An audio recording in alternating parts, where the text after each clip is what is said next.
की जय। हरि ओम। श्री गणेशाय नमः। गौरी शंकराभ्यां नमः। नारायणं नमस्कृतं चयो नरोत्तमं देवीं सरस्वतीं व्यासं ततो जयमुदीरये। अखण्डमण्डलाकारं व्याप्तमेन चराचरं तत्पदं दर्शितं येन तस्मै श्रीगुरवे नमः। तस्मै श्रीगुरवे नमः।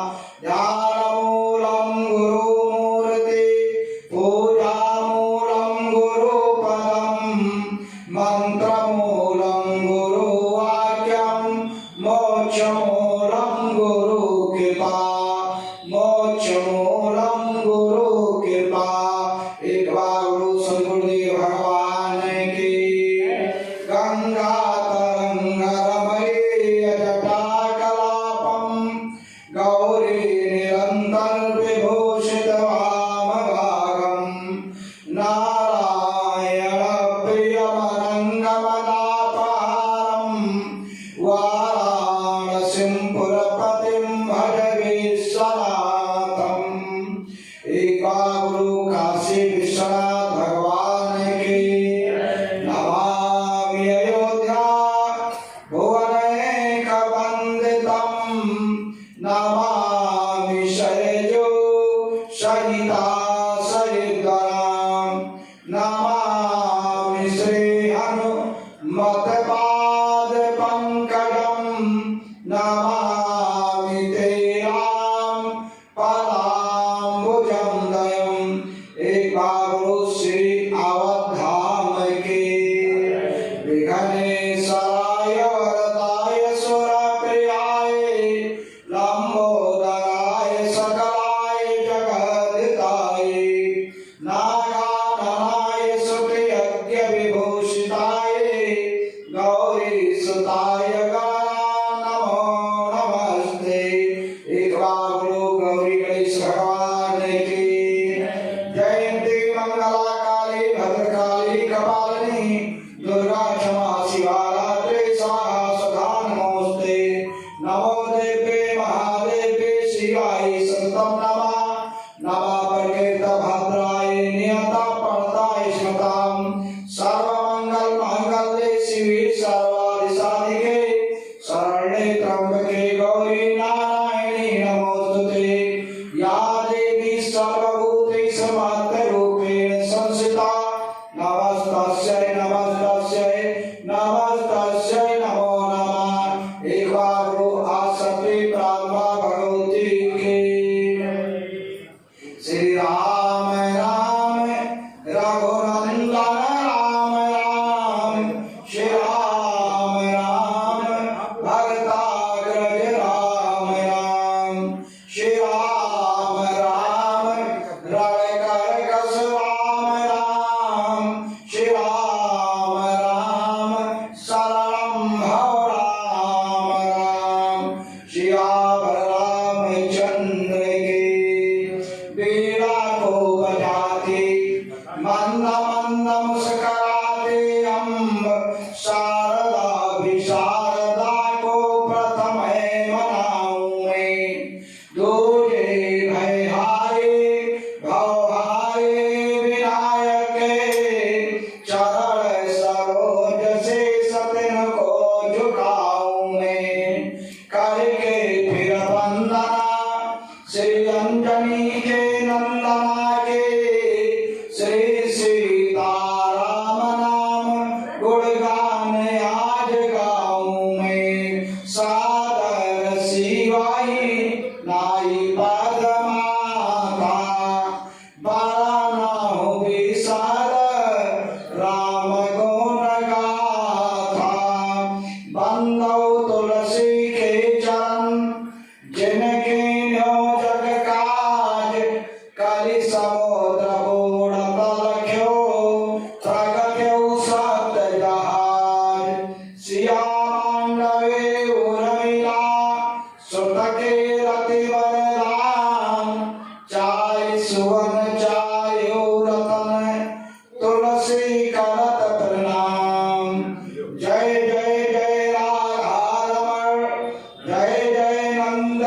किशोर, जय गोपी चित चोर प्रभु, जय जय माखन चोर। राम कथा के रस कंवर, भक्त राज मत धीर, आए सुहासन लीजिए तेज पुंज कपिवीर। अपने अपने घरन के सब काऊ को पीर, तुम ही पीर हर घरन के, धन्य धन्य रघुवीर। जो विचरहि चरय चरमः, यथा भाव अनुमान, सोम मऊर मंदिर बसो, श्री शंकर भगवान। धन बल बाहुबल, करई नहीं कहु काम, एक बार सब प्रेम से, बोलो जय सिया राम। सियावर रामचंद्र के, काशी विश्वनाथ भगवान के, आद्या ब्रह्म भगवती की, वीर बजरंगबली के, सदगुरुदेव भगवान के, स्वामी जी महाराज के, आवाई समर देवी देवताओं के, आज के आनंद की।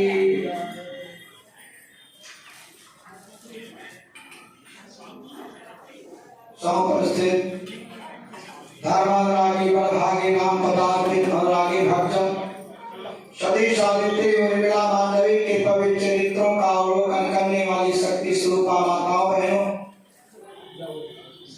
आज की संत मंडली विद्वान मंडली, जिनके सानिध्य में एक पवित्र पावन कथा सुधा का रसपान करने कराने का पावन अवसर प्राप्त हुआ, ऐसी स्वामी जी महाराज, सदगुरुदेव महाराज एवं प्रातः स्मरणीय गोस्वामी तुलसीदास जी महाराज, राम कथा के रसिक अनंत पावन वीर बजरंगबली हनुमान जी, आराध्य विजय भगवान श्री रामचंद्र जी, गुरु भगवान भोलेनाथ, कथा सत्संग में आई हुई समस्त देवी देवतागण एवं बालकों का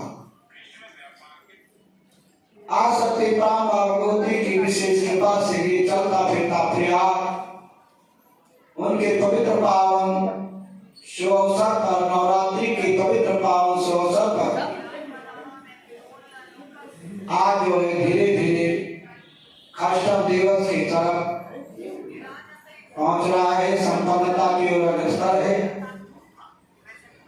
नौ दुर्गा के रूप में पूजी जाने वाली प्रथमम शैलपुत्री च, द्वितीयम ब्रह्मचारिणी, तृतीयम चंद्रघंटे कुसुमांडे चतुर्थकम, पंचमम स्कंदमाते, षष्ठम कात्यायनी च, सप्तम कालरात्रि महागौरी च, अष्टमम नवम सिद्धदात्री च, नौ दुर्गा प्रकीर्ति। तो ये नौ रूपों में आ सकते प्राण भगवती पूजा अर्चना 9 दिनों में होती है, जिसका आज अष्टम दिवस है। आज मंगलवार भी है, वीर बजरंगबली हनुमान जी का वार है। हमारे अध्यापन का नियम है कि मंगलवार को हनुमान जी की थोड़ी चर्चा होती है। देखिए मानस में जो है पार्वती ने भोले बाबा से पूछा कि हे भोलेनाथ, संत के लक्षण क्या? तो बाबा भोलेनाथ ने पार्वती से कहा कि उमा संत कई बड़ाई, अमंद करत जो करई भलाई। संत जो है अगर कोई इसको गाली दे, कुछ भी दे, तो कल्याण की ही भावना उसके हृदय में होती है, विद्वेष की भावना नहीं होती। लेकिन जब नीलगिरी पर्वत पर कागभूषण ने गरुड़ से पूछा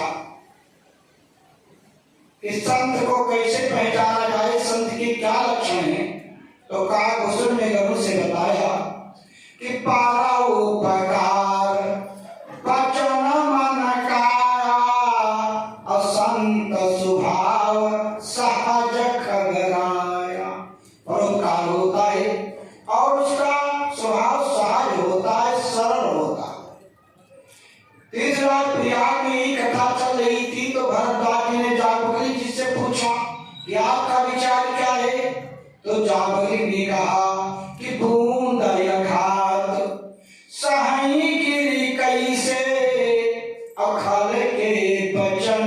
संत साही जई से।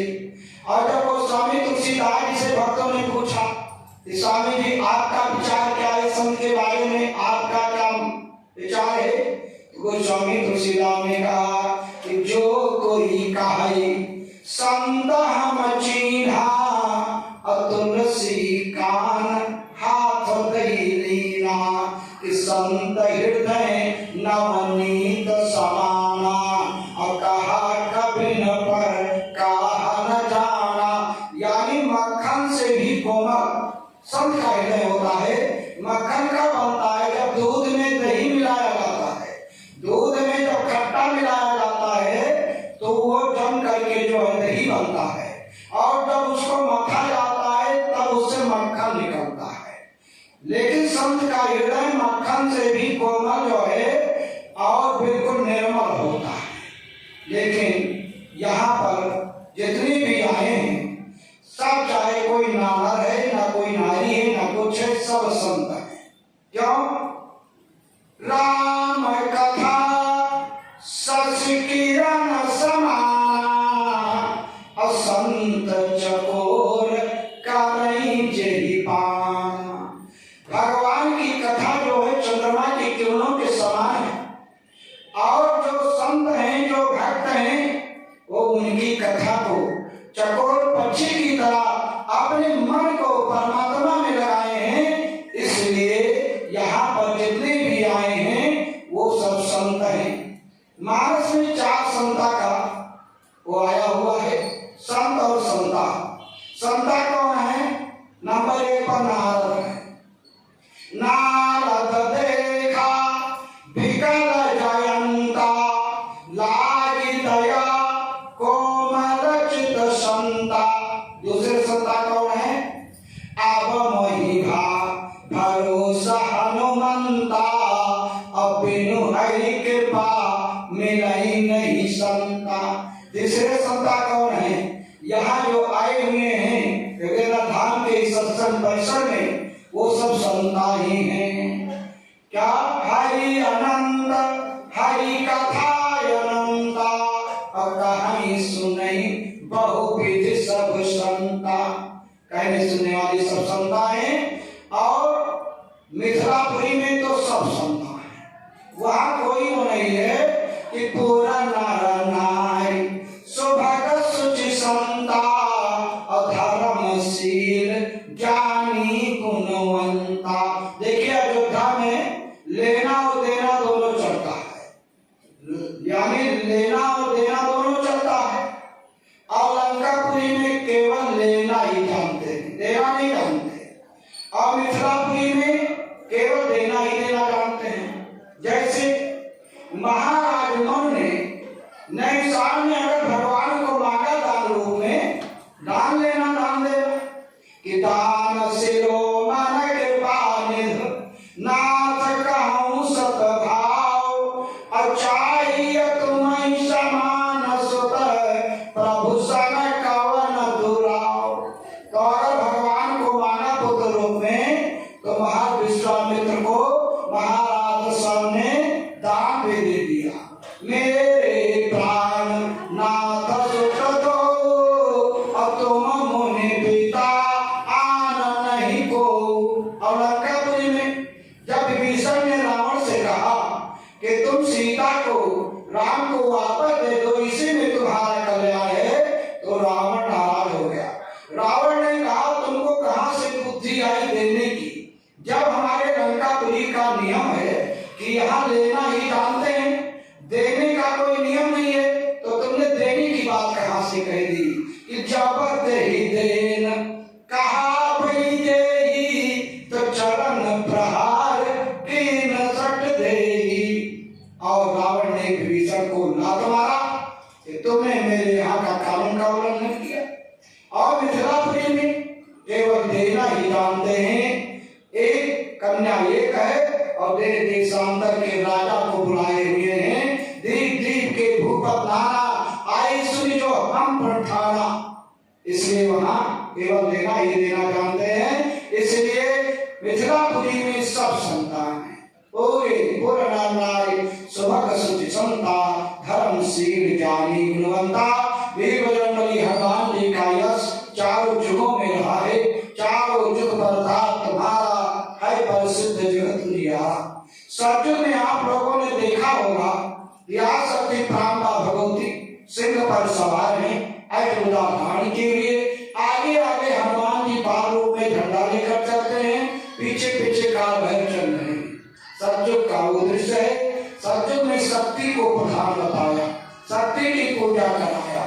त्रेता में हनुमान जी ने भगवान राम के साथ रह करके राम के जो है यश को आगे बढ़ाया। द्वापर में हनुमान जी ने महाभारत के युद्ध में अर्जुन के रथ के ऊपर पताके पर बैठ करके अर्जुन को विजयश्री दिलाया। और कलयुग में वीर बजरंगबली हनुमान जी ने गोस्वामी तुलसीदास जी को रामचरितमानस रचने की प्रेरणा देकर मानस को आगे बढ़ाया। चारों जुग प्रताप तुम्हारा है प्रसिद्ध जगत दुनिया। हनुमान जी मानव यौन में होते हुए, पशु यौन में होते हुए चारों वर्णों का पालन किया। ब्राह्मण का पालन कब किया? जन्मता जाति शूद्रा संस्कार वेदा वेद पाठी सा विप्रा कर्म जाने प्रभा। जो ब्रह्म को जान जाए वो ब्राह्मण है। हनुमान जी ब्राह्मण कब हुए कि प्रभु पहचान पयऊ कही चरना असो सुख उमा जाई नहीं भरना। छठे वर्ण में हनुमान जी कब हुए? देखिए हनुमान जी ऐसा कोई वीर नहीं हुआ, सब वीर हैं, लेकिन हनुमान जी क्या है? महावीर। बिनवऊ हनुमाना और राम जासु जस आप बखाना। 22 वर्ण में हनुमान जी ऐसा व्यापार इतना चला कि सबको कर्जा बना दिया। भगवान राम को भी कर्जा बना दिया कि सुन सुत तो ही ओरे ना मैं नाही अदेख्यो कर विचार मन माही। और संसार जो है राम राम जपता है, और भगवान राम जिसको जपते हो भरत सरिस को राम सनेही जग जप राम राम जप जेही। और भरत को भी कर्जा बना दिया कि नाही तात उरे न मैं तो ही अब प्रभु चरित सुनाओ ही। सूद वर्ण में सेवा भाव में हनुमान जी ऐसा सेवा करने वाला नहीं हुआ। हनुमान सम नहीं बड़ भागी और नहीं को राम चरण अनुरागी। ऐसे वीर बजरंगबली हनुमान जी जिनका जन्म मंगलवार को हुआ, आज मंगलवार है, रिद्धापुरी का नियम है कि हनुमान गढ़ी पर जो वंदना होती है उस वंदना को करें। तत्पश्चात आगे जो है कथा में प्रवेश करते हैं। सीताराम वंदना राधे श्याम वंदना। सीताराम वंदना राधे श्याम वंदना। सीताराम वंदना उमा शिव के वंदना। सीताराम वंदना उमा शिव के वंदना। अंजना के वंदना के बार बार वंदना।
परम पूज्य गुरु जी की बार बार वंदना।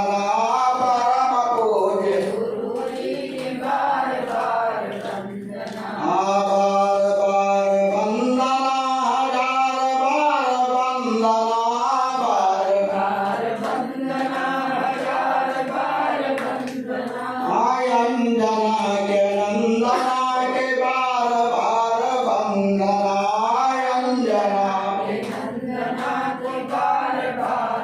एक बाबलो वीर बजरंगबली की। भगवान शिव कैलाश पर्वत पर बैठे हुए आद्या प्रांबा भगवती जगत जननी जगदम्बिका उमा से कहते हैं कि हे उमा, सीता जी गिरजा मैया का पूजन करने के बाद में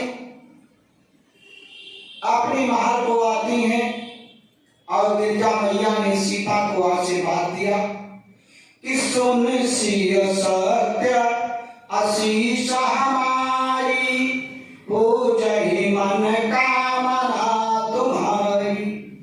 उधर गुरु विश्वामित्र ने भगवान राम को आशीर्वाद दिया था कि सुफल मनोरथ होय तुम्हारे, राम लखन सुनि भय सुखारी। रात्रि विश्राम करने के बाद में सुबह मुहूर्त धनु यज्ञ का रखा गया। देशांतर के राजा यज्ञ स्थल पर पहुंचे हैं।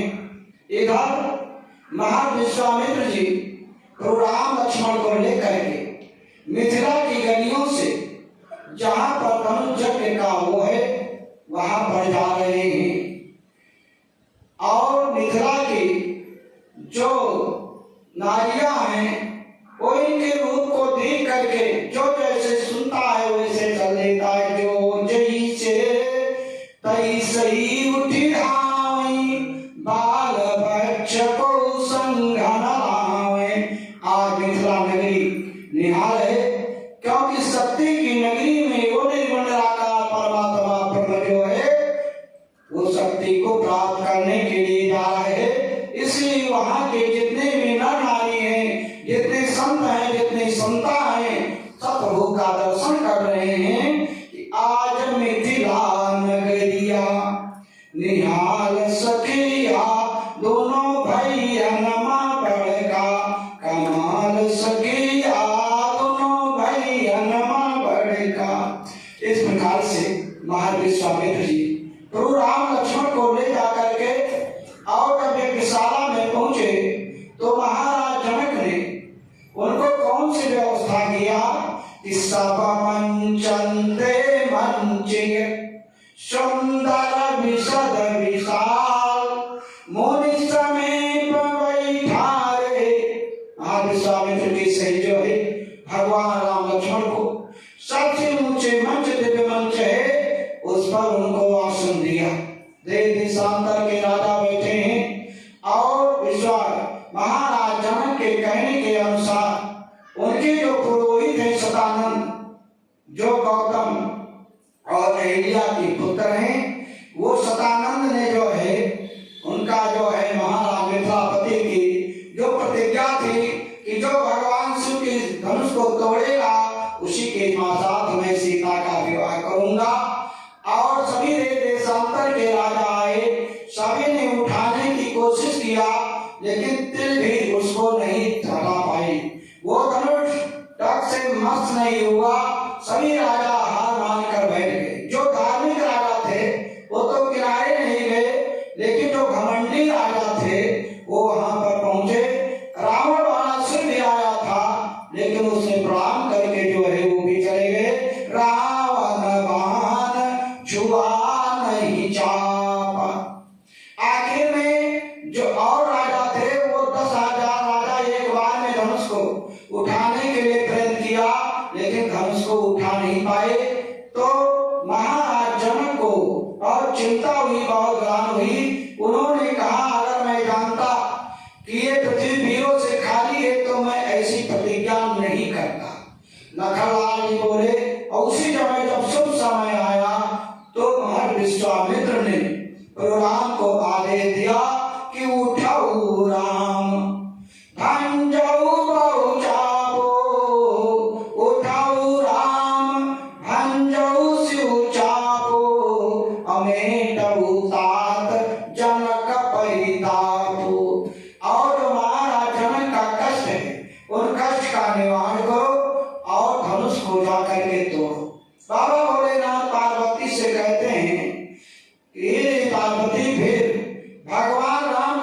गुरु को प्रणाम किया। इसके बाद में अपने स्थान से जहां पर धनुष रखा है वहां चल देते हैं। कैसे चलते हैं कि सहज ही चले सकल जग स्वामी अमंद मत पर कुंजरगामी। जैसे एक मतवाला हाथी अपने मस्ती में चलता है, उसी प्रकार से भगवान राम धनुष की तरफ जा रहे हैं। और जा करके जब वहां पर पहुंचे तो बाबा भोलेनाथ पार्वती से कहते हैं कि तू वहां के जितने भी जो है नर नारी थे मिथिलापुरी के, उन्होंने अपनी सारा पुण्य जो दे दिया कि ये धनुष तोड़ने आज तक मैंने जो भी दान पुण्य किया है वो सारा कर्मफल मैं दे रहा हूं। कि चाप समीप राम जब आए तो नर नारायण सब सुकृता मनाए। अपने पुण्य को जो है लगा दिया। यहाँ तक सीता ने गौरी मैया से भी निवेदन किया था। सीता की माता सुनैना कहती है गणनायक वरदायक देवा आज लगे कीन्यो तो सेवा। सभी लोगों ने अपने पुण्य को लगा दिया और भगवान राम जब धनुष के पास पहुंचे तो भगवान राम ने सबसे पहले गुरु को मन में प्रणाम किया कि गुरु ही प्रणाम मन ही मन कीन्हा अवति राघव उठाय धनु लीन्हा। भगवान राम ने धनुष को उठाया और उठाया, लेकिन कब लिया कब क्या किया उठाते तो देखा लोगों ने, लेकिन ले तब उठावत काढ़त काढ़े काहू न लखा देख सब ठाढ़े अते ही क्षण मध्य राम धनु तोड़ा। उसी बीच में किसी ने नहीं देखा कैसे धनुष टूट गया, और जब धनुष टूटा तो टूटत ही धनु भयो बिरहु। प्रतिज्ञा मिथिलापति की पूरा हुई और धनुष टूटा, समझ लीजिए विवाह हो गया। लेकिन और जो धर्मात्मा राजा थे तो वो तो कुछ नहीं बोले तो चले गए, लेकिन और राजा थे जिनके कुछ विचार मनमाही उनके जो है उन्होंने जब देखा तो सभी राजा एकत्रित होकर के हल्ला मचाने लगे कि पकड़ो सीता को, पकड़ो, छीन लो कि ले वो छाई सिया को। तो एक में उसी में एक धार्मिक राजा था, उसने कहा कि हल्ला क्यों मचा रहे हो, तुम ही जाकर के इनको क्यों नहीं पकड़ लेते हो। कहा हमारा काम पकड़ना नहीं है, हमारा काय केवल उकसाना है, केवल जो है इनको जो है ऊपर उकसाना है, इसलिए हमें करना कुछ नहीं है, केवल हमको बातों से इनको इकट्ठा करना। नेता तो यही करते हैं ना। तो जब एक राजा ने कहा ले उछाई सिया को, तो दूसरे ने कहा कि बोलना ही नहीं है, केवल जवान ही जवान फेंक रहा है। तो दूसरे ने कहा कि धरी बांधो निपालक दो, ये दोनों क्षत्रिय राजकुमारों को पकड़ करके बांध दो। और अगर मिथिलापति, तीसरे ने कहा अगर मिथिलापति आ जाए कि जो विदेह का शुकर सहाई, अगर मिथिलापति भी इनकी सहायता के लिए आते हैं तो उनको भी, उनसे भी युद्ध करो। अस कही गाल बजावन लागे। बाबा भोलेनाथ ने पार्वती से कहा हे देवी पार्वती, प्रभु राम ने सोचा कि मैं मिथिलापुरी में आया हूँ, सत्य की नगरी में आया हूँ, जनकपुर में आया हूँ, ससुराल में आया हूँ। अब यहाँ पर वो महाभारत की लड़ाई छिड़ गई है क्योंकि सभी राजा एकत्रित हो गए हैं। और बताओ यहाँ ईश्वरीय लीला करें न लीला में आए हैं तो पोल खुल जाएगा। इसलिए भगवान राम ने कौन सी लीला किया, परशुराम को आह्वान किया कि अब तुम आ जाओ। अगर परशुराम नहीं आते तो मिथिलापुरी में कुछ और होता, लेकिन जैसे परशुराम शिव के धनुष को तोड़ा, पुष्टांगार को सुना, परशुराम महेंद्र पर्वत से आए और आकर के जब देखा तो जितनी योजना बनाए थे राजा, सभी योजना विफल हो गई और सब लोग परशुराम के चरणों पर जो है गिरने लगे और अपना अपना परिचय देने लगे। वहीं पर मामला दूसरा जो है वो हो गया। इसके बाद में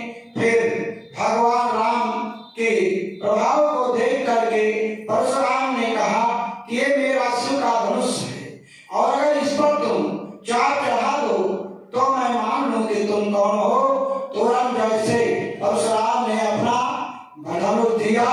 और परशुराम ने कहा राम रमापति कर धनु ले हो, और खई चऊ चाप मिटई संदेह, तो लेत चाप आप ही चढ़ी गयो, परशुराम मन विस्मय भयो। परशुराम जो है भगवान राम जान गए कि अब दूसरे राम आ गए हैं, अब हमें जो है यहाँ रहना ठीक नहीं। परशुराम भगवान राम की जो है परिक्रमा करके उनकी स्तुति करके जो है वो महल के पर्वत पर चले जाते हैं। इधर जितने राजा महाराजा थे वो समझे कि जब परशुराम ने इनकी स्तुति परिक्रमा किया इसका मतलब ये उनसे श्रेष्ठ हैं।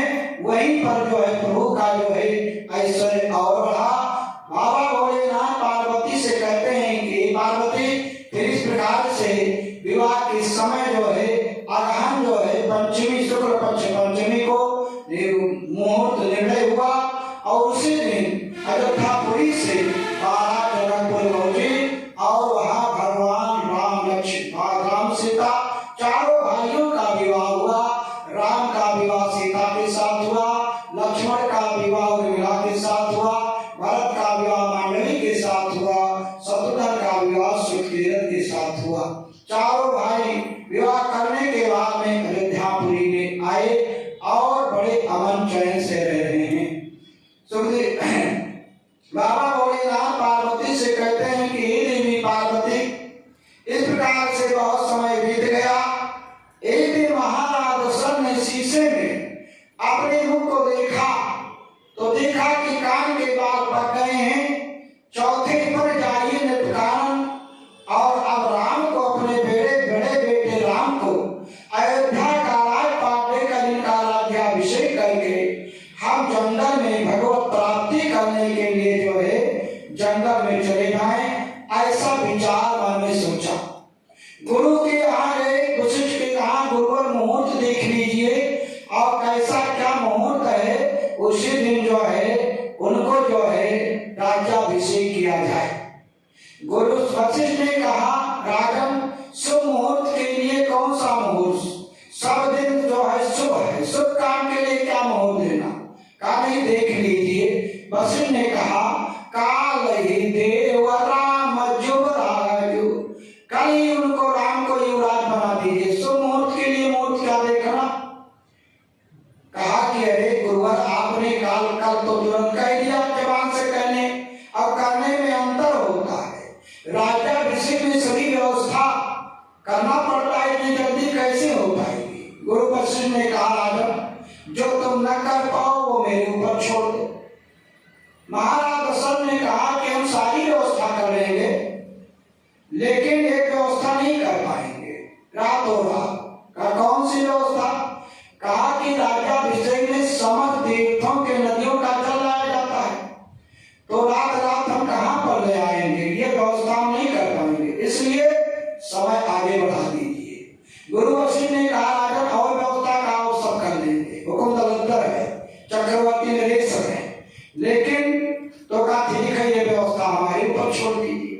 चक्रवर्ती ने महाराज दशरथ ने कहा कि मेरा हुकुम दलदर है, आदेश है, आदेश केवल करना है, सारी व्यवस्था उपस्थित हो जाएगी, तो हम उसको नहीं कर पाएंगे गुरुजी, आप कहां से कर लेंगे। तब गुरु वशिष्ठ ने कहा उसके लिए चिंता न करो, हम व्यवस्था किए हैं।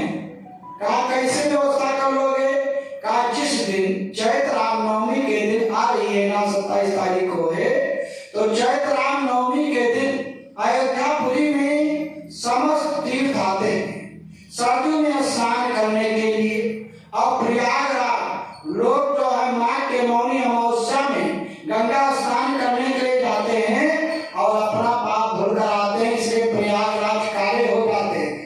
और चैत्र रामनवमी के दिन अयोध्या में सरयू स्नान करके उस पाप को वहीं पर समन कर देते हैं और शुद्ध जो है बगुड़ा के समान होकर जाते हैं कि जय ही दिन राम जन्म श्रुति गावई, तीरथ सकल तहां चली आवई। तो रामनवमी के दिन अगर सरजू मैया का जल किसी में लेकर के आया जाए तो समस्त तीर्थों का जल वो हो जाता है। वशिष्ठ ने कहा वो जल हमें घड़े में रखे हैं, उसकी चिंता न करो। अब तुरंत कल की व्यवस्था हुई और तुरंत आदेश हो गया, काट के फेंक दो, कल राम को जो है राज्याभिषेक होगा, राजगद्दी दी जाएगी। अब सारी अयोध्यापुरी में जो है ये समाचार हो गया, हल्ला हो गया कि कल राम को राज्याभिषेक होगा। सभी प्रजा बहुत खुश है, लेकिन जो है चंदन रात न भावा। उधर जो है देवताओं ने सोचा कि अगर प्रभु जो है अयोध्या के राज सिंहासन पर बैठ जाएंगे, राजपाट देखेंगे तो हमारा कल्याण कैसे होगा। इसलिए देवता सरस्वती के पास पहुंचे, कहा मेरा कल्याण करो। कहा क्या है, तुम अयोध्यापुरी में जाओ और जा करके जो उनको राज्याभिषेक होने जा रहा है प्रभु को, उनको राज्याभिषेक मत होने दीजिए, क्योंकि हमारा कल्याण नहीं होगा। इसलिए सरस्वती जो है वहां से आई और अयोध्या में कैसे किसके ऊपर उपवास करे। ऊंच निवास नीच कर दूती, सरस्वती का जो है ऊंचा वास है, लेकिन कम जो है वो अयोध्या के किसी नर नारी बच्चे के ऊपर सरस्वती का प्रभाव नहीं पड़ा, नहीं बैठ पाई, क्योंकि वहां पर परात्पर ब्रह्म स्वयं जो है वहां पर है। लेकिन जो कैकेयी की जो दासी थी, जो मंथरा जो कैके देश से आई थी, उसी के सिर पर जाकर के बैठ गई और मंथरा ने जाकर के कैकेयी को भगाया और समझाने लगी। कैकेयी हमेशा कैकेयी जो है भरत से 100 गुना जो है राम को मानती थी, लेकिन मंथरा ने ऐसे जो है कैकेयी को उकसाया, ऐसे उकसाया कि आखिर में कैकेयी को मंथरा की बात को मानना पड़ा। और मंथरा ने कहा जो तुमने देवासुर संग्राम में महाराज से 2 वरदान मांगने के लिए कहा था, वो 2 वरदान मांग करके और अपना कार्य सिद्ध कर लीजिए। क्योंकि मंथरा ने कैकेयी को समझाया कि उसी प्रकार से तुम्हारी गति होगी, जब कौशल्या के पुत्र राम अयोध्या के राजा होंगे तो वैसी खुशी होगी कि कद्रो बनितहि दीन दुख तैसई कौशल्या दे। जैसे कद्रू ने बनिता को जो है नाग माता कद्रू ने गरुड़ की माता बनिता को दुख दिया था, उसी प्रकार से कौशल्या तुमको भी परेशान करेंगी। ये बड़ा सुंदर सुहावना है कि दुई वरदान भूप समधाते अमांगो आज जुड़ाओ छाती। बाबा भोलेनाथ पार्वती से कहते हैं कि मंथरा के बहकावे में आकर के और कैकेयी जाकर के कोप भवन में लेट गई। अयोध्यापुरी में कोप भवन नहीं था, कोप भवन कैकेयी के नैहर में था। जो कैके देश है, जो कश्मीर है, वही उस समय कैके देश था। तो कोप भवन कैकेयी ने बनवाया था और कोप भवन में जाकर के लेट गई। महाराज दशरथ को सूचना मिली कि महारानी कैकेयी को भवन में पहुंची है। महाराज दशरथ को भवन में जाते हैं, कैकेयी की दशा देख करके कहते हैं कि कहू के ही रंग करो नरेशु, अको कहू के ही निर्पय निकासौ देशु। महाराज दशरथ ने अपने वचन के द्वारा ही कह दिया कि कहो तो राजा को मैं रंग कर दूं, और अगर राजा बन रहा है तो उसे देश निकाल दे, राज से निकाल दे। कहो के रंग कहीं करो नरेशु, कहो के निर्भय निकासौ देशु। तब कैकेयी कहती है हाथ जोड़ करके कि देवासुर संग्राम में आपने 2 वरदान देने के लिए कहा था, वो वरदान नहीं दिया, वो मुझे चाहिए। महाराज दशरथ ने कहा कि ठीक है, 2 के बदले 4 मांग लीजिए, मैं भूल गया, इसके लिए इतना परेशान क्यों हो। तो कैकेयी पहला वरदान क्या मांगती है कि सुनो प्राण प्रिय भागवत जी का, अदेव एक बर भरत ही टीका। पहला वरदान यह है कि जो तुम राम को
मानेंगे। कहा उसमें कोई दो राय है? तो कैकेयी कहती है कि तापस वेश विशेष उदासी।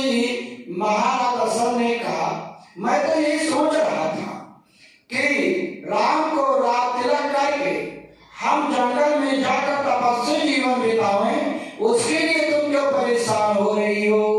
का 14 वर्ष, अरे तुम 14 वर्ष के लिए कह रही हो और मैं फिर चला जाऊंगा, फिर नहीं आऊंगा, क्योंकि ये नियम होता है चौथे पर जाइए नृतकानन। यही तो मैं सोच रहा था कि राम को अयोध्या का राज देने के बाद में हम जंगल में जाकर के तपस्या जीवन बिता करके और बड़े परमात्मा को प्राप्त करेंगे। यही तो हमारी इच्छा भी थी और वही इच्छा तुम्हारी भी है, तो इसमें इतनी बड़ी नौटंकी करने की क्या आवश्यकता? तापस वेश विशेष उदासी 14 वर्ष राम वनवासी। जैसे राम वनवासी का नाम लिया, महाराज दशरथ गिरे, वही गिरा, फिर नहीं उठी।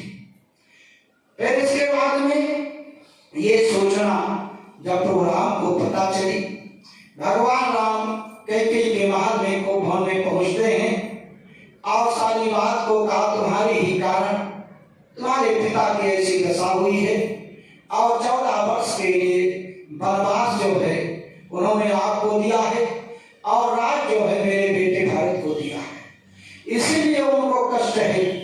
भगवान राम पिता के वचन को मान करके 14 वर्ष वनवास के लिए जो है चल देते हैं। ये सोचना जब सीता को मिली, सीता ने सुना, कहा मैं आपकी अर्धांगिनी हूं, मैं भी आपके साथ चलूंगी। लेकिन भगवान राम ने कहा पिताजी ने वरदान मुझे दिया है, तुम यहीं राजमहल में रहो और वहां मत जाओ। सीता जी ने कहा मैं अर्धांगिनी हूं, मैं आपके साथ रहूंगी। जहाँ आप पर रहेंगे वहीं पर मैं भी रहूंगी, वहीं पर मुझे सब कुछ सुख हुआ है। कौशल्या भी दुखी हुई कि सीता जी राजमहल में रहने वाली और अयोध्यापुरी में आई, तो यहाँ पर बंदर का चित्र देख कर डरती थी। वहां साक्षात बंदर मिलेंगे, जंगली जीव मिलेंगे, इसलिए विपिन फिर सही के ही भांति अच्छी तड़ित कभी देख डराती। बाबा भोलेनाथ पार्वती से कहते हैं ये सोचना लक्ष्मण जी को भूली। लक्ष्मण जी दौड़े हुए अपने भैया के पास पहुंचे, कहा भैया मैं आपके साथ बन जाऊंगा, मुझे भी ले चलो। भगवान राम ने कहा लक्ष्मण इस समय अयोध्या मत है, पिताजी की ऐसी अवस्था है, भरत शत्रुघ्न निहार में है और पिताजी ने मुझको बचाने के लिए आज्ञा दिया है, इसलिए तुम अयोध्या का देख रेख करो। क्योंकि शास्त्र कहते हैं, वेदांत कहते हैं, संत मनीषी कहते हैं कि जासु राज प्रिय प्रजा दुखाई असो निपन्न नरक अवसय अधिकारी। लखनलाल ने कहा भैया नरक जाए चाहे स्वर्ग जाए, और मैं आपके साथ चलूंगा, और अगर नहीं ले जाओगे तो लो अवतार लेते समय क्या कहा था और क्या कर रहे हैं, और आगे चल भविष्य में अगर कोई आवश्यकता होगी तो मैं आपका साथ नहीं दूंगा। तब भगवान राम ने कहा कि मांगो पिता मातु समझाई और आओ बेग चलो बने भाई। ठीक है, अगर चलना चाहते हो तो अपनी माता से जाओ और आज्ञा लेकर के आओ, तब हम तुमको साथ में लेकर के चलेंगे।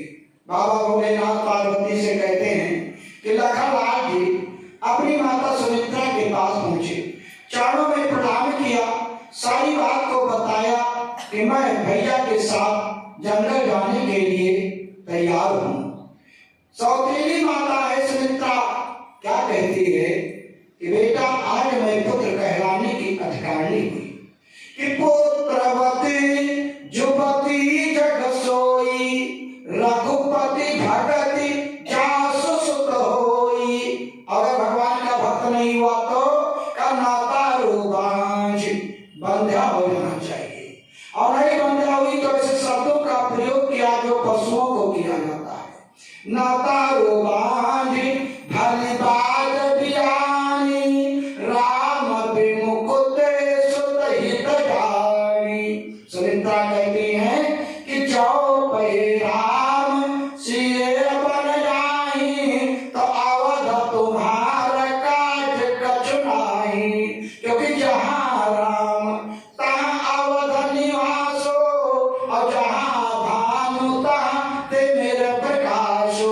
जहाँ राम है वही अयोध्या है, जहाँ सूर्य है वही प्रकाश है, इसलिए तुम जरूर उनके साथ जाओ।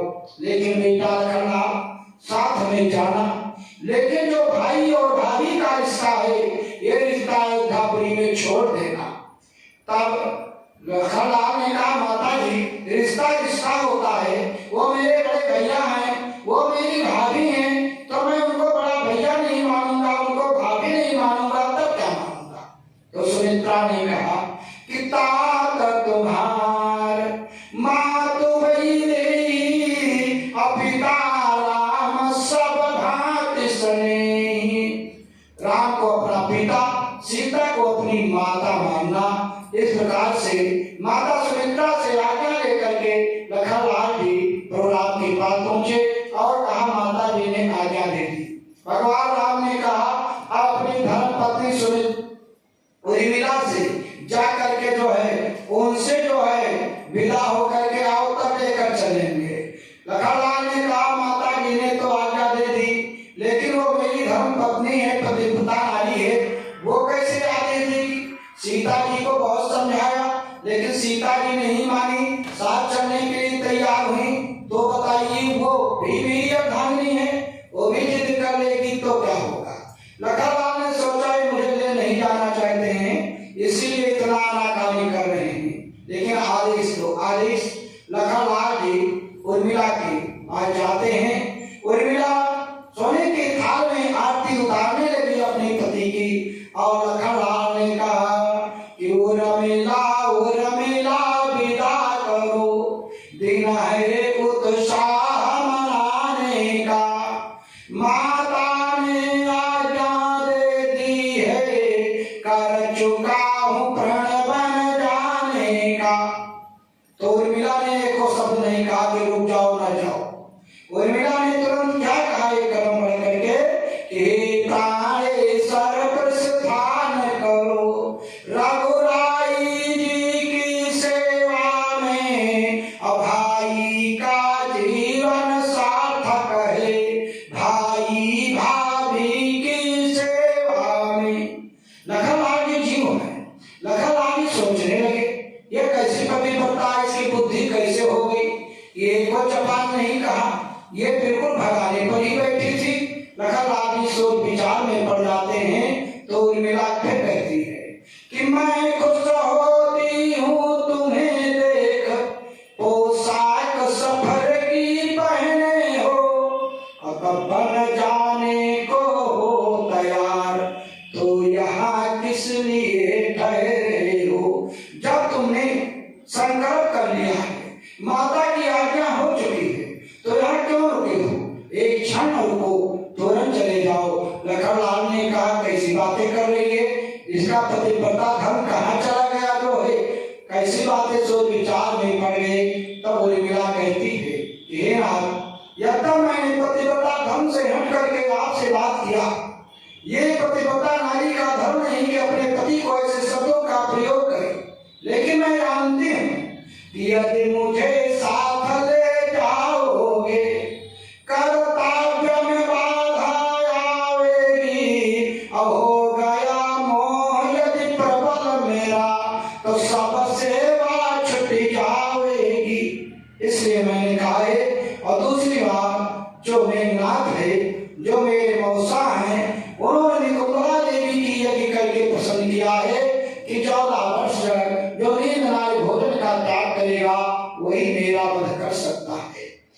लखनलाल से उर्मिला ने कहा हे नाथ आप जा रहे हो 14 वर्ष के लिए, मुझे भी कुछ आधार देते जाओ।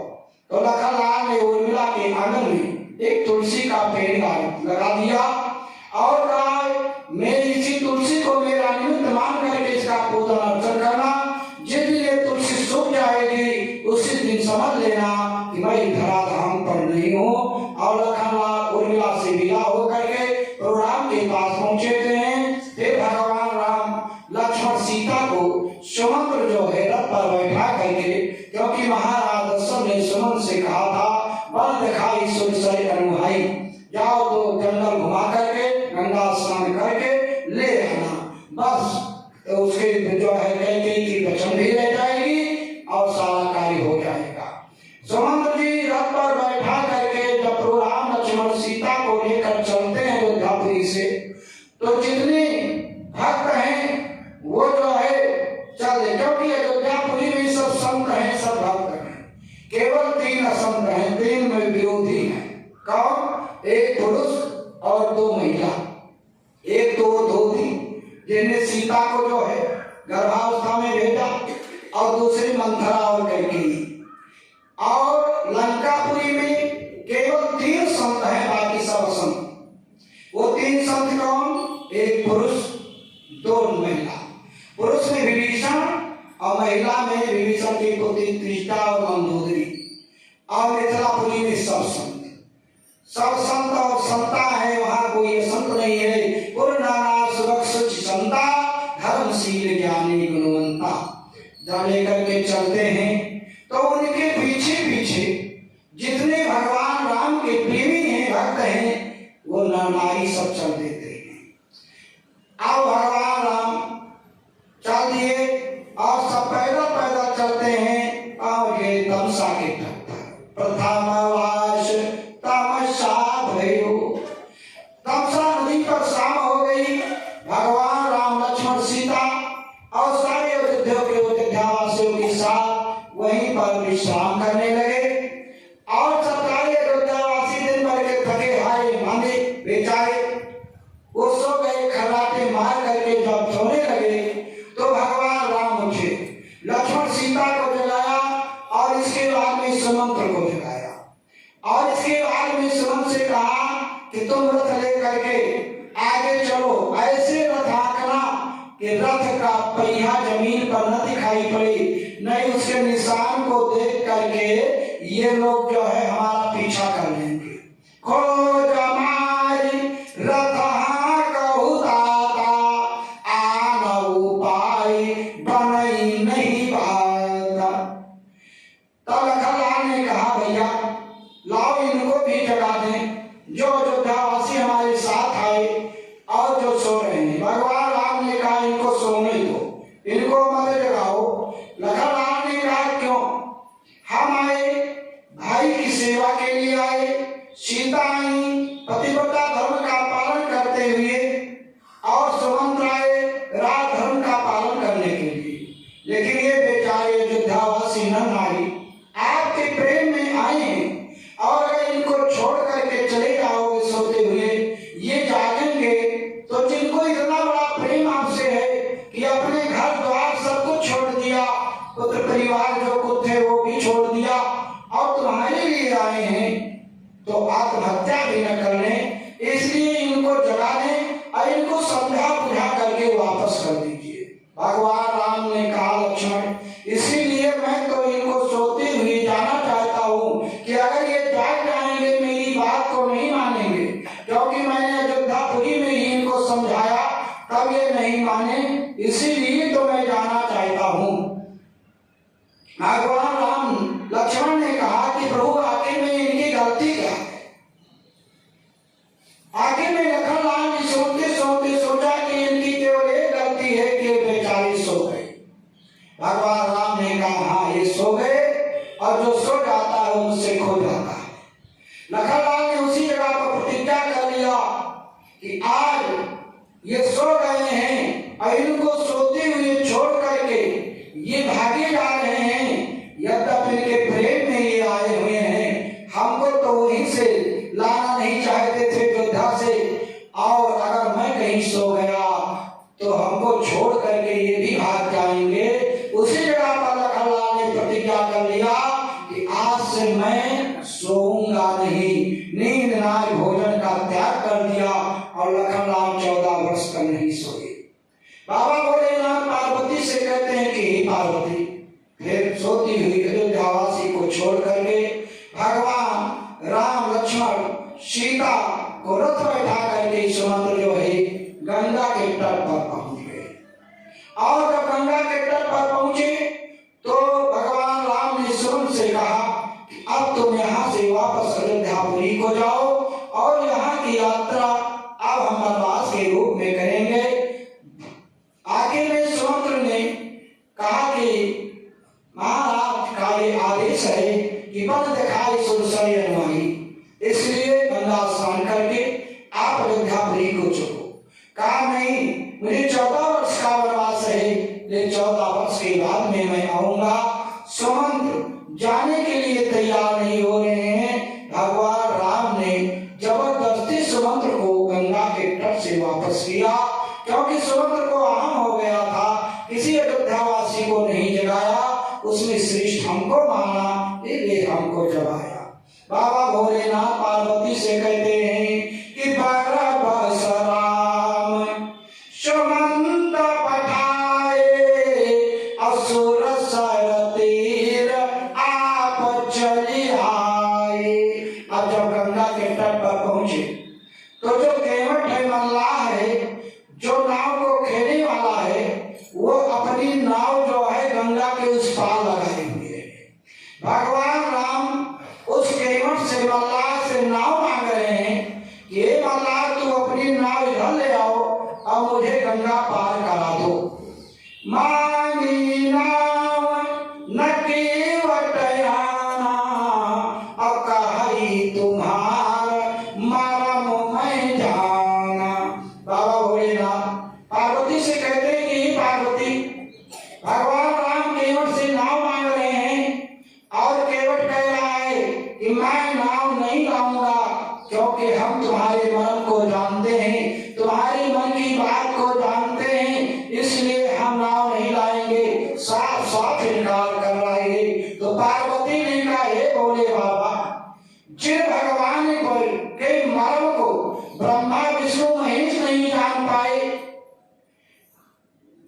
पार्वती जी भोले बाबा से पूछने लगी कि जग पे खन तुम देखन हारे, विधि हरि शंभु न चावन हारे, तेऊ न जानहि मरम तुम्हारा और तुम्हीं को जान निहारा। मरम श्रृंगी सही मरम नहीं जाना, जो पहले यज्ञ ही को ठाना। हमारा मन जान सकी महतारी, रही खिलावत बारी बारी। कौशल्या को पता चला, लेकिन प्रभुराम ने कहा ये रहस्य किसी से मत कहना।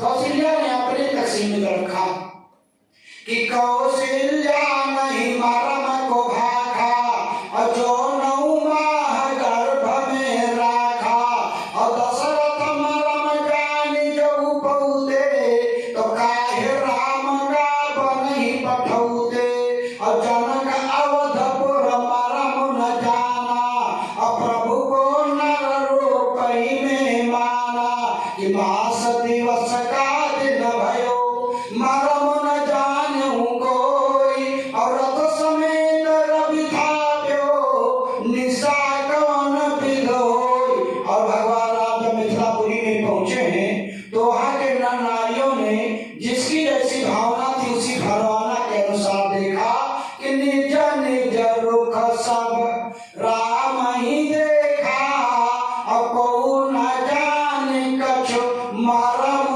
विशेखा।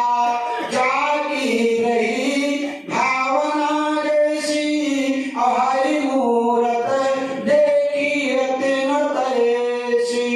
कलची मनहु, जिन्होंने नार भोजन का त्याग किया, कि लची मनहु यह मरम न जाना, और जो कुछ चरित रचा भगवान। लेकिन पार्वती ने कहा, हे नाथ, आज इन्हीं जात में बैठा हुआ, ना पढ़ा ना लिखा, मछली खाने वाला केवट कह रहा है, लेकिन मार रही केवट भरी भरी ताना, और कही तुम्हार मरम मैं जाना।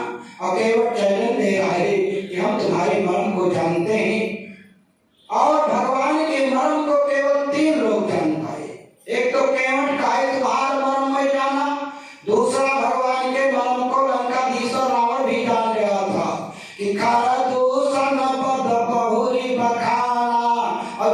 सब मरम दसाना न जाना। और तीसरा भगवान के मरम को कौन जान पाए थे? भरद्वाज जी। जब भरत जो है तीसरा प्रयाग में भरद्वाज जी के आश्रम पर भगवान राम को मनाने के लिए जाते हैं, तो वहां पर भगवान भरद्वाज जी ने जो है प्रहलाद जी से कहा कि सुना हूं भरत हम झूठ न कहीं। महाराज जी भरत चरित्र पर बताएंगे कि सुना हूं भरत हम झूठ न कहीं, उदासीन तापस बन रहे। हे भरत, मैं झूठ नहीं बोलता हूँ, सत्य बोलता हूँ। और सन्यासी जीवन है, तपस्वी जीवन है कि आज तक मैंने जो भी त्याग किया, तपस्या किया, जप किया, तप किया, योग किया, यज्ञ किया, जो कुछ भी किया, उसका फल मुझे क्या मिला? कि सब साधन कर सुफल सुहावा, अलखन राम सिय दर्शन पावा। उसका फल मुझे ये मिला कि राम लक्ष्मण सीता का दर्शन हुआ। राम लक्ष्मण सीता एक रात्रि मेरे आश्रम पर रुके, उनका दर्शन मिला। लेकिन भरद्वाज जी कहते हैं कि राम लक्ष्मण सीता के दर्शन का फल क्या मिला? ही फल कर फल दरस तुम्हारा, सुफल प्रयाग सुभाग हमारा। और राम लक्ष्मण सीता के दर्शन का फल क्या हुआ? कि आज तुम्हारा दर्शन हो रहा है, आज मेरा प्रयाग, मेरा आश्रम धन्य हो गया है। भरत सरिस को राम स्नेही, जग जप राम राम जपते ही, संसार राम राम जपता है, राम भरत भरत जपते हैं। इसलिए भरद्वाज जी कहते हैं कि हे भरत, तुम्हारे बारे में तो उसी समय जान गया जब प्रभु राम लक्ष्मण सीता के सहित पावन त्रिवेणी की धारा में स्नान करने के लिए गए और हमसे कहा गोदान करने के लिए मुझे संकल्प पढ़ दीजिए। तो जब संकल्प हम पढ़ने लगे भारतवर्ष से भरत खंडे, और भरत खंडे में जब भरत का नाम आया तो उसी समय मैंने देखा कि वनवासी राम ने वियोग तो सभी का सहा, लेकिन भरत वियोग नहीं उनसे सहा गया। आओ एक भाव तुम्हें भैरव बताएं आज, कवि को विदों की कल्पना में जो कहा गया। राघव त्रिवेणी में नहाने के लिए हैं खड़े, और संकल्प सामने उनके ही पढ़ा गया। सुध आई भरत की सुनते भरत खंड, गिर पड़े धारा में न राम से रहा गया। जाना मरम नहा प्रयागा, मगन होए तुम्हारे अनुरागा, क्योंकि मिलई न रघुपति बिनु अनुरागा। तो पार्वती ने भोले बाबा से कहा, हे भोले बाबा, केवट कह रहा है, कहा है तुम्हारा मरम मैं जाना। तो केवट कौन से भगवान के मरम को कह रहा है? हम तुम्हारी मन की बात को जानते हैं।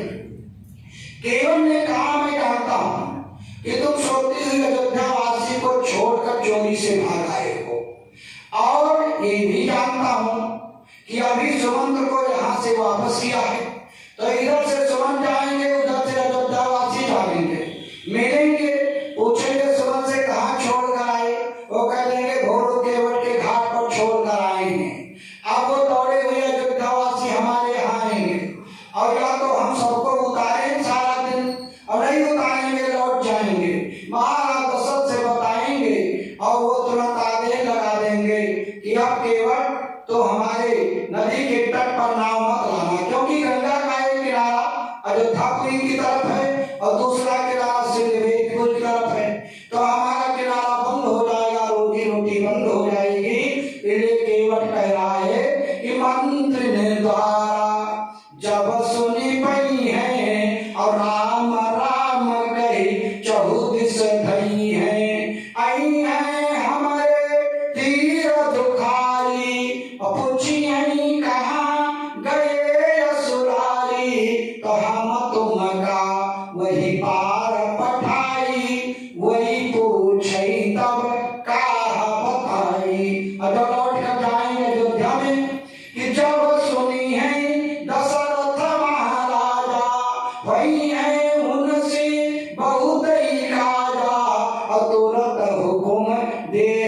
लघु आई, केवट बहुत बड़ा अन्यायी, कि जो केवट नहीं पार उतरते, तो शायद राम लौट घर औते।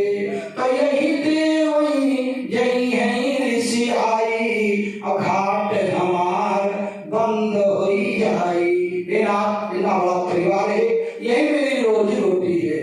ये बच्चे रोई रोई मरी गई है, अवन बसन काबू नहीं पई है, क्योंकि यही प्रतिपालो सब परिवारो, अब नहीं जानो कछु और कभारो। तो याद चले जाऊ भगवाना, ले कही तुम्हार मरम में जाना। बाबा भोलेनाथ पार्वती से कहने लगे, केवट की बात को सुन करके भगवान राम मुस्कुराने लगे और कहा, भक्तराज तुम कह रहे हो बिल्कुल सत्य कह रहे हो, उसमें एक पाई भी गल नहीं है, लेकिन उसके लिए तुम चिंता मत करो। हमारे पिता ने हमारे भाइयों में बंटवारा कर दिया है। हमारे जो छोटे भाई कैकेयी हैं उनको श्री अयोध्या का राज दिया है और हमको जंगल का राज दे दिया है। पिता दीन मोहि कानन राजू, और तहाँ सब भांति मोर बड़ काजू। केवट ने कहा ठीक है, केवट की शंका की समाधान हो गई। चोर जो डर है वो ठीक है, तुम ही कह रहे हो, लेकिन केवट ने कहा एक बात और है। कहा क्या?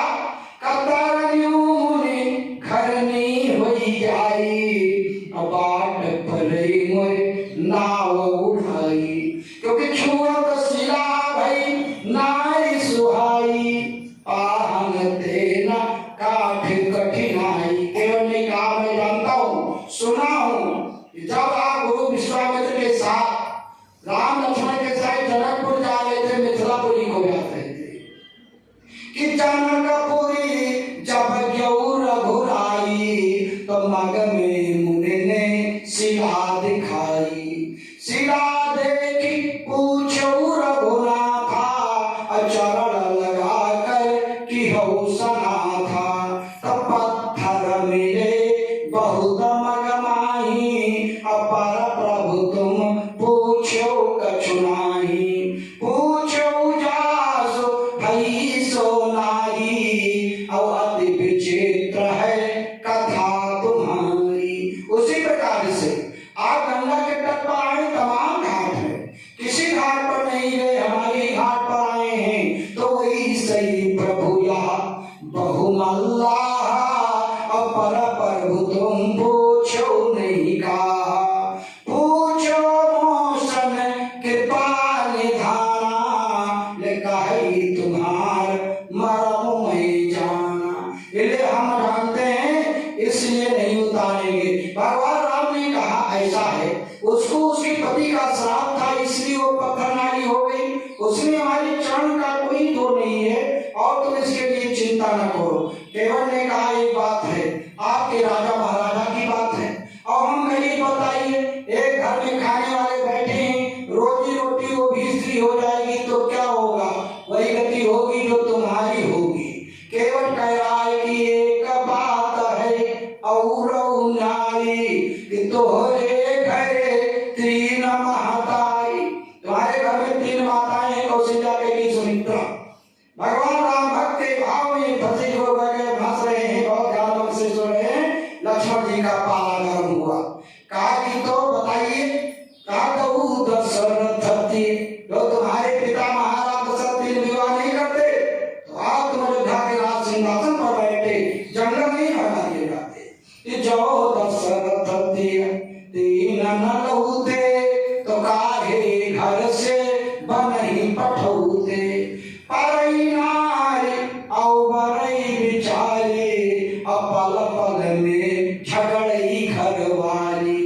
तो एक कनाथ खिलाई न पाऊं, और दूजे घर मा औलई आऊं। सोई भाव केवट उर आना, लिखाई तुम्हार मरम में जाना। बाबा भोलेनाथ पार्वती से कहते कि हे पार्वती, आखिर में भगवान राम ने जब केवट से कहा कि तुम अपनी नाव को ले आओ, केवट ने श्राप इनकार कर दिया कि बिना धोए चरण तुहार, नाथ नैया ना लई भयो, बिना धोए चरण तुहार, नाथ नैया ना लई भयो। अगर मेरी नाव पर तुमको उतरना है तो चरण को धुलाना पड़ेगा, और नहीं चरण धुलाना है तो दूसरे घाट पर चले जाओ। अगर मलाई की बात हो तो मलाई नहीं लेंगे, लेकिन नाव चरण धोएंगे जरूर, अपनी शंका का समाधान करेंगे, और अगर हम तुमको उतार भी बता देंगे, और अगर तुमको पैदल ही जाना है तो हम बता देंगे कमर से नीचे जल है वहीं पर उतर जाओ। यही घाट से थोड़ी दूर है, कटिलो जल ठावत खई हूं मैं। पार्वती ने भोले बाबा से कहा, हे भोलेनाथ, न चरण धुला रहे हैं, न उसकी बात मान रहे हैं, और न दूसरे घाट पर जा रहे हैं, आखिर उससे क्यों बिना निवेदन कर रहे हैं? बाबा भोलेनाथ ने कहा, हे देवी पार्वती, अगर वो केवट किसी दूसरी नदी पर होता, जमुना नदी पर होता, सरजू नदी पर होता, गोमती नदी पर होता, तमसा नदी पर होता, किसी नदी पर होता, तो भगवान राम इतना केवट का अभिनय विनय नहीं करते। लेकिन केवट की नदी के घाट पर बैठा है, गंगा नदी के घाट पर बैठा है, और गंगा है कौन? राम भगति जहाँ सुरस ही धारा, और सरस ही ब्रह्म विचारित जाया। गंगा भगवान की भक्ति है, इसलिए भगवान का केवट कहाँ बैठा है? भक्ति की गोद में बैठा हुआ है, और जब भक्ति की गोद में बैठा है तो भगवान अपने भक्त के आगे जो है अभिनय विनय कर रहे हैं कि जहाँ भक्त मेरा पग धरे तहाँ धरो मैं हाथ, दौड़ा दौड़ा मैं फिरो कभी न छोड़ो साथ। कहाँ जाएंगे तो उसी नाव पर जाएंगे, दूसरे पर नहीं जाएंगे। पार्वती ने कहा क्यों? तो बाबा भोलेनाथ कहते हैं, स्वर्ग में भई सभायक तहाँ आयो गंधर्व कुमारा, नृत्य गान तहाँ होत सुहाए, अताई समय दुर्वासा आए। दुर्वासा पहुंच गए, उनके आदर सत्कार के लिए सब लोगों ने सम्मान किया कि आदर हेतु सबन सिर नाये, चित्र से न नहीं शीश झुकाए। चित्र से न उठा और अपना मस्तक झुकाकर प्रणाम किया। दुर्वासा ने देख लिया, कहा इसने मेरा अपमान किया है, मैं श्राप देता हूँ कि सब लोग उठे और तू बैठा रहा जड़ की तरह, तो बैठ रहो जड़ जंगमनाई, ये मृत लोक में तरु हुई जाई। तो जंगम की तरह बैठा रहा, एक संत का अपमान किया, इसलिए तुम मृत लोक में पेड़ हो जाओ। दुर्वासा ने उस गंधर्व को जो है अपने समान बना दिया, क्योंकि 5 लोगों का इधर धाम पर परोपकार के लिए अवतार होता है। संत बिटाप सरी तागेर धरनी, परहित लाग निधन गए करनी। संत बिटप सरी तागेर धरनी, ये 5 लोगों का परोपकार के लिए अवतार होता है। लेकिन सबसे नंबर 1 पर संत को कहा गया। संत को इसलिए कहा गया कि जैसे पेड़ है परोपकार देगा, लेकिन पेड़ के नीचे जाओगे तब छाया देगा, तब फल देगा, तब लकड़ियां देगा। सरिता नदी में जाओगे गंगा सरजू में स्नान करने के लिए, तब फल मिलेगा, तुम्हारे यहाँ नहीं आएंगे। संत बिटप सरिता गिर पहाड़ पर अगर जाओगे, तीर्थ में दर्शन करने जाओगे, वहां तब तुमको दर्शन मिलेगा। धरनी पृथ्वी तुमको सब कुछ देगी, लेकिन जब करोगे तब। संत का नंबर इसलिए है कि संत तुम्हारे द्वार पर आकर के और तुम्हारे कल्याण की ओर करता है, इस संत का नाम पहले आया। संत बिटप सरिता गिरधरनी, अपरहित लाग इन्हन कई करनी। तो दुर्वासा ने कहा, तब वो गंधर्व दुर्वासा के चरणों में गिर पड़ा, रोने लगा, क्षमा मांगने लगा। दुर्वासा को दया आई और कहा मेरा श्राप मिथ्या नहीं जाएगा, मोर श्राप व्यर्थ नहीं गई है, अमृत लोक में तरुया हुई है। अमृत श्रृंग बेरपुर में तरु हुई हो, अपर उपकार बहुत तुम करी हो। क्योंकि तुमने इस संत का अपमान किया है, इसलिए भेड़ होकर के परोपकार करोगे, मीठे मीठे फल दोगे, छाया दोगे, जो तुमको डंडा मारेगा उसको फल दोगे, लकड़ियां दोगे, इस प्रकार से परोपकार करोगे। फिर त्रेता आएगा कि पुण्य के वट तुका कटुई है, अतासु कटाई नाव बनोई है। तो सोई नाव गंगा में चलई है, बहुत नर वही पार ही गई है। फिर नाव बन करके तुम एक गृहस्थी के पालन के लिए परोपकार करोगे, उसकी रोजी रोटी का धंधा बनोगे। फिर क्या होगा कि त्रेता राम मनुज अवतारा, अगोद देने तुम्हीं भारा। अपिता वचन मन गमन जो करी है, असुर सरतेर आप चली आई है। और जब वही आई है सुर सरतीरा, तब जा तुझ पे चरण धरई रघुवीरा। तो सब अनुग्रह तब होई जाई, असुर गंधर्व बचन मन लाई। तो मुनि कर साथ सुरति भगवाना, मांगी नाम न केवट आना। ले भगवान आप केवट से नाम मांग रहे हैं, क्योंकि उनके श्राप को, दुर्वासा के श्राप को भी समान करना है। बाबा भोलेनाथ पार्वती से कहते हैं कि केवट कहता है कि आपको चरण धुलाना पड़ेगा, हमारी नाव पर ही जाओगे। क्योंकि तीसरे जन्म की बात मैं विधिवत जानता हूँ कि भोले बाबा ने मुझे आशीर्वाद दिया है।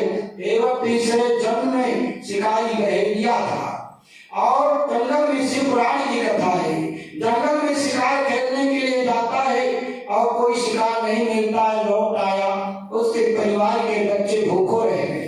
सुबह गया, फिर नहीं मिला, तीसरे दिन गया और दो दिन के भूखे हैं, और जा करके एक शिकार नहीं मिला। शाम के समय एक सरोवर के किनारे जाकर बैठा, बेल का पेड़ है, उसी बेल के पेड़ के नीचे धनुष लेकर के बैठा है। केवट कह रहा है कि तहां लई बैठो मैं धनु हाथा, अब आन जीव जहां होत सना था। दिन भर के थके हारे प्यासे पशु आकर उस सरोवर में पानी पीते थे, लेकिन हमारे धनुष बाण को देखकर बेचारे प्यासे ही लौट जाते थे। कोई नहीं मिला। फिर पेड़ के ऊपर जाकर के छिप कर बैठ गया। तब एक हिरण आया और जैसे पानी पीने के लिए उसने प्रेमुका तुरंत मैंने धनुष पर बाण चढ़ाया, और बाण की खड़खड़ाहट छोड़ करके वो चौंक गया। देखा कि बेल के पेड़ के ऊपर एक शिकारी शिकार लगाए हुए बैठा हुआ है कि पिया ना लाग जब ही वह पानी, तब मैं तुरंत सरासन धानी। तो हे भय भेद का मिलत पही, अमारन नाही जान देव यबही। जब मैं मारने के लिए तैयार हुआ, आज तीसरा दिन है, मेरे परिवार के बच्चे भूखों मर रहे हैं, इसलिए मैं तुम्हें नहीं छोड़ूंगा। तो मारन चलो जब मई भाई, तो टूट्यो पात गिरो भुई जाई। एक दिन दर का 3 पत्ते का बेलपत्र, समय कौन था? फागुन का महीना था, महाशिवरात्रि का व्रत था, ओस भी गिर गई थी। ओस सहित जल के सहित वो पत्ता नीचे गिरा, उसके धनुष बाण के लगने से कि मारन चलो जब मई भाई, तो टूट्यो पात गिरो भुई जाई। दही के नीचे शिवलिंग रहो, पुनि वहाँ पात ताई पर गिरो। मैं अनजान कीन शिव पूजा, मैंने कोई पूजा नहीं किया, लेकिन तुरंत बाबा भोलेनाथ प्रकट हो गए। प्रगटे तुरंत तहां त्रिपुरारी, और कहा भक्त बर मांग विचारी। एक बार बोलो भोलेनाथ बाबा की। भोलेनाथ प्रकट हो गए। हे भक्त, आज जो है तुमने महाशिवरात्रि के दिन रहकर बिना आपने जब ग्रहण किए हुए मेरे बेलपत्र जब दिया है, केवट कह रहा है कितने ही दिन रहे हो अन्न जलहीना, शिवरात्रि व्रत भव्य नवीना। बोले बाबा ने कहा वरदान मांगो, मैं तुम्हारे पर खुश हूँ। नीचे उतरा, चरणों में गिर पड़ा, हे बोले बाबा मैंने कुछ नहीं पूजा करा, क्या मैं तो इसको मारने के लिए हिरण को, हमारे परिवार के लोग भूखों मर रहे हैं, मेरी दृष्टि में केवल एक ही था, इसलिए मैंने कोई पूजा नहीं करना, तुम्हारी पूजा जो है मैंने स्वीकार कर लिया। आखिर में कहा कि मांगो कोई वरदान, तो क्या वो पहले ने कहा कि मैंने जीवन पर्यंत पाप ही पाप किया, इस पाप कर्म से मुझे मुक्ति कब मिलेगी? तो बोले बाबा ने कहा कि त्रिताराम मनुज तनु धरी है, अपिता वचन मन गमन जो करी है, और त्रेता में तुम केवट होगे, गंगा के किनारे के घाट पर तुम नाव चलाओगे, और जब वही आई है सुर सर तीरा, और तब जाने उनका रघुबीरा, और चरण धोई प्रभु दर्शन करी हो, और तारे नहीं भौतरी हो, तो नहीं भूलो कृपा निधाना, लिखाई तुम्हार मरम मैं जाना। बाबा भोलेनाथ पार्वती से कहते हैं, ये पार्वती केवट ने भगवान राम के सामने 3 शब्द रखा, इपद कमल धोई चढ़ाई नाव, न नाथ उतराई चाहूं, मही राम राउर आन दशरथ शपथ सब साची कहूं। केवट ने कहा मैं 3 शब्द तुम्हारे पिता की सौगंध खा करके कहता हूँ कि यार पहले आपके चरण को धोऊंगा, और धोने के बाद में नाव पर चढ़ाऊंगा, पद कमल धोई चढ़ाई नाव, न नाथ उतराई चाहूं, और उतराई नहीं लूंगा। अगर उतराई की मलाई की चिंता करते हो तो उसकी चिंता मत करो, लेकिन चरण को धोऊंगा, धोने के बाद में नाव पर चढ़ाऊंगा।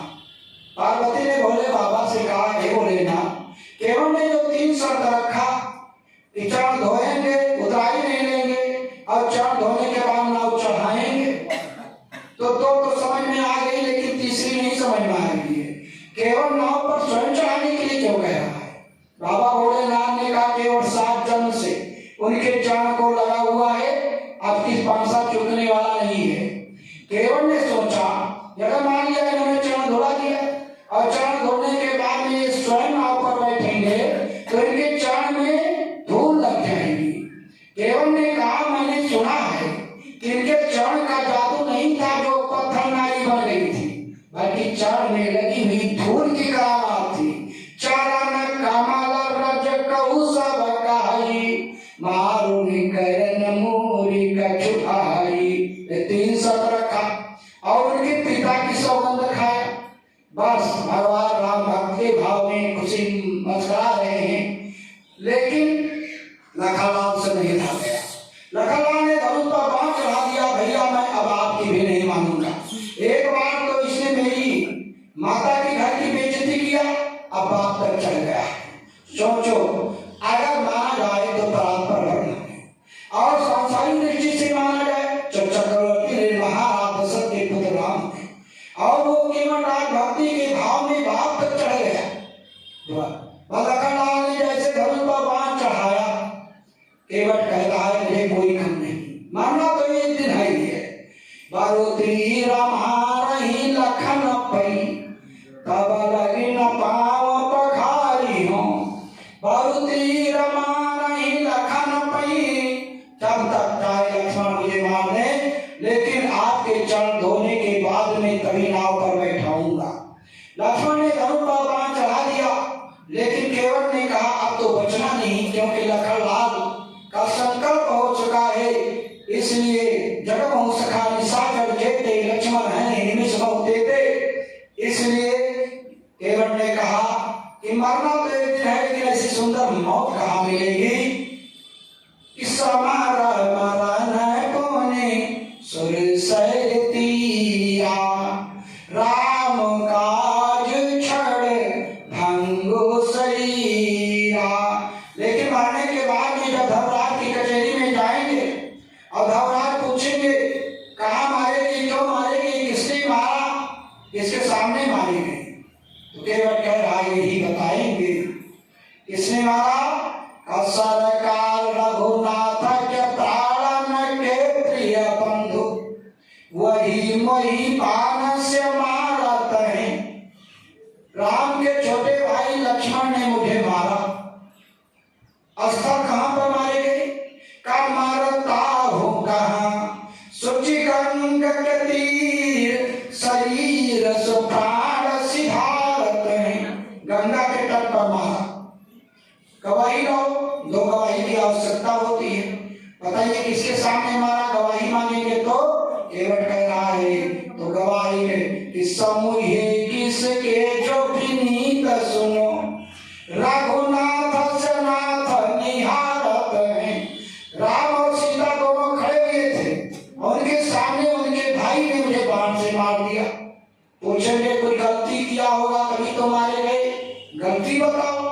तो केवट कहता है गलती पूछेंगे तब यही बताऊंगा कि अपराध यही निज दास कहे, कि प्रभु के पद पद्म पखारत हैं।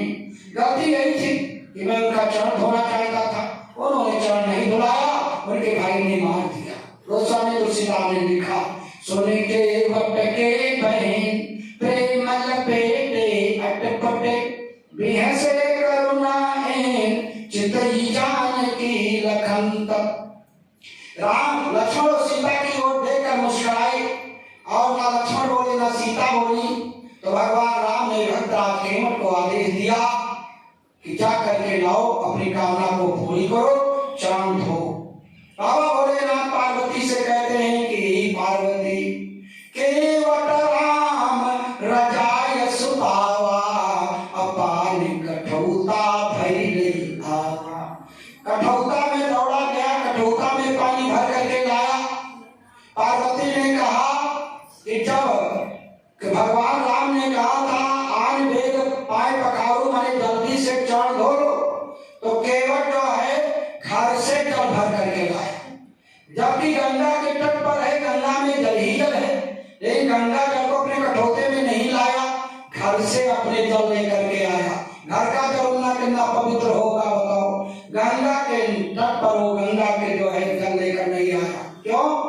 क्योंकि केवट जानता है ये गंगा जो है इनके चरणों से निकली है, वामन भगवान के चरण से गंगा जी निकली है, और उसी गंगा जल से इनके चरण से जो निकली इनकी चरणाधोन है। क्योंकि ब्रह्मा जी ने वामन भगवान के चरण को धो लिया, वही गंगा जी ने।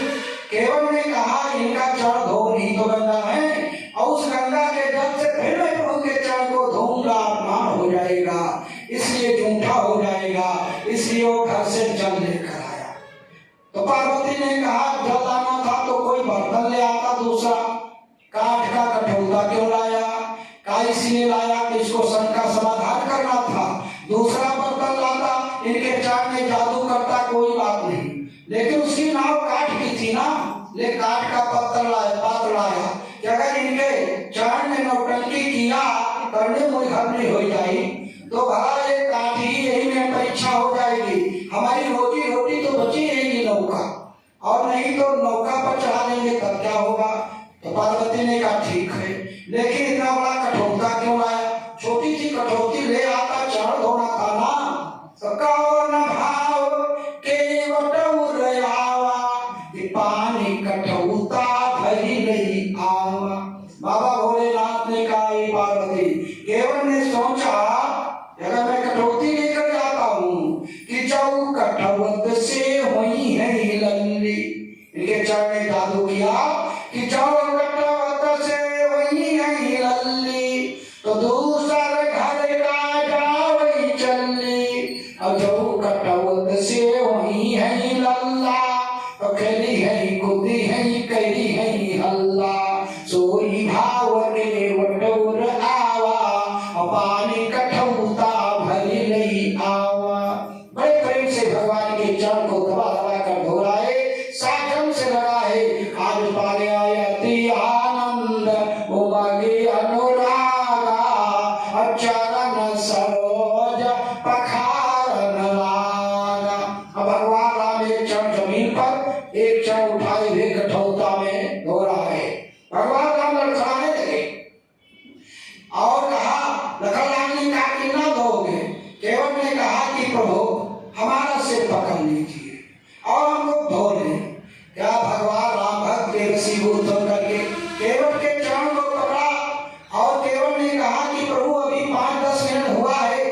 लेकिन आपने जब भक्त को महाराज वंशद्रुता को नैमिषारण्य में 10,000 वर्ष तक एक बार पैर के बल खड़े होकर जब रहे तब दर्शन दिया कि ठारे रहे एक पग दो अबरस सहस 10 त्यागे सो।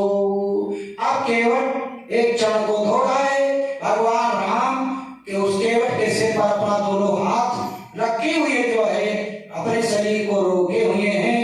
देवता फूलों की वर्षा कर रहे हैं कि इसके समान कौन भाग्यशाली है। आज भगवान के हाथों में उसका सिर है और भगवान का चरण केवट के हाथ में है, इसलिए देवता फूलों की वर्षा कर रहे हैं। इसके बाद में फिर जब जब पीले जो है पद पखारी जल पान करी आप सहित परिवार पितर पार कर मुदित मन प्रोई लई गए ऊपर। और जब चरण को धो लिया इसके बाद में केवट ने अपने परिवार वालों को बुलाया था आओ वहां पर, तो आए लेकिन देवता भी केवट बन करके पहुंच गए और कहा चरण तो धो लिया लेकिन चरणामृत इसको नहीं पान करने देंगे। मान लिया ये भक्त है पान कर ले, लेकिन इसके घर वाले तो भक्त नहीं है, सब सकता है, इनको चरण ऐसे चरणामृत मिल जाता है। इसलिए सभी देवता केवट बन करके पहुंच गए और कहा हमको प्रसाद दीजिए, हमको प्रसाद दीजिए, चरणामृत हमको दे दीजिए। केवट ने सोचा बहुत से बिरादरी आ गई, हमने अपने परिवार को बुलाया था, इतने कहाँ आ गए। केवट बहुत बड़ा होशियार, केवट ने कहा जब सबको प्रसाद बांटेंगे तो हमको मिले या न मिले बाद में क्या पाएंगे। तो केवट ने सबसे पहले अपना पिया, अपना पी लिया, पद पखारी जल पान करे आप अपना पिया। बस जितने देवता केवट बनकर आए भाग गए कि इसका झूठ कौन पिए। पद पखारी जल पान करी आप सहित परिवार अपितर पार कर मुदित मन प्रोई लई गए ऊपर। इसके बाद में आप हमारे पुरखों को तारिए, का पुरखों को तारने के लिए पिंडदान देना पड़ता है। किसी पंडित ब्राह्मण को बुलाकर पिंडदान करा दो, पुरखे तर जाएंगे। कहा कि अगर नहीं तारोगे तो हम पार उतार नहीं उतारेंगे। लखनलाल ने कहा देखिए चरण भी धुला लिया और फिर जो है पार नहीं कर रहा है। यहाँ भगवान राम ने कहा क्षत्रिय हैं, ये ब्राह्मणों का कर्म है, कर्मकांड है, काम न जाने क्षत्रिय नाम जाने ब्राह्मण, हमारे पुरखों को नहीं तारोगे तो हम पार नहीं उतारेंगे। यहाँ पर भगवान राम क्षत्रिय घराने में होते हुए केवट के भक्त केवट के पुरखों को तारने के लिए पिंडदान कराया, पितरों का कल्याण किया, पद पखारी जल पान करी आप सहित परिवार पितर पार कर मुदित मन प्रोई लई गए ऊपर। इसके बाद में फिर राम लक्ष्मण सीता सारी रात को केवट जो है नाव पर बैठा करके और इस पार से ले जा करके उस पार पर जो है उतार देता है। और भगवान राम लक्ष्मण सीता गंगा के इस पार करते हैं। उतरी ठाड़ी भय शोर सरिता श्री राम को लखन समेता। और केवट जो है मानव शिक्षा देता है कि अगर आप कहीं जा रहे हैं, साथ में अगर आपका सहयोगी है, बालक है या धर्मपत्नी कोई भी है, तो उनको चढ़ा करके फिर आप चढ़ें। उतरे तो सबसे पहले उनको उतार करके तब उतरे। भगवान राम जब नाव पर बैठे हैं तो पहले सीता लक्ष्मण को चढ़ाया है तब अपना चढ़े हैं, उतरे हैं तो पहले उनको उतारा है तब उतरे हैं। और इसके बाद में केवट जो है खूंटे में नाव बांध करके रस्सा बांध करके भगवान राम के चरण को दंडवत करने के लिए आता है।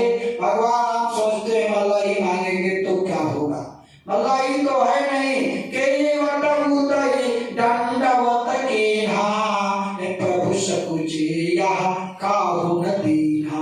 आशीर्वाद नहीं दिया बल्कि सच्चाई इसको क्या दूं, मुख बना गया, पीला पड़ गया। बगल में सीता जी खड़ी हैं, प्रभु के अपने पति की चेहरा को देखा तुरंत जान गई और मुद्री उतार करके राम नाम के चुपके से प्रभु राम को दे दिया। सिर प्रिय ही की जान निहारी मन मुद्री उतारी कहो कृपाल में उतराई। केवट चरण गए अकुलाई, केवट ने कहा मुझे सब कुछ मिल गया, नाथ आज मैं कहा न पावा मिटे दोष दुख दारिद्र दावा। भगवान राम ने कहा ले लो, लक्ष्मण ने कहा ले लो, सीता भी कह रही है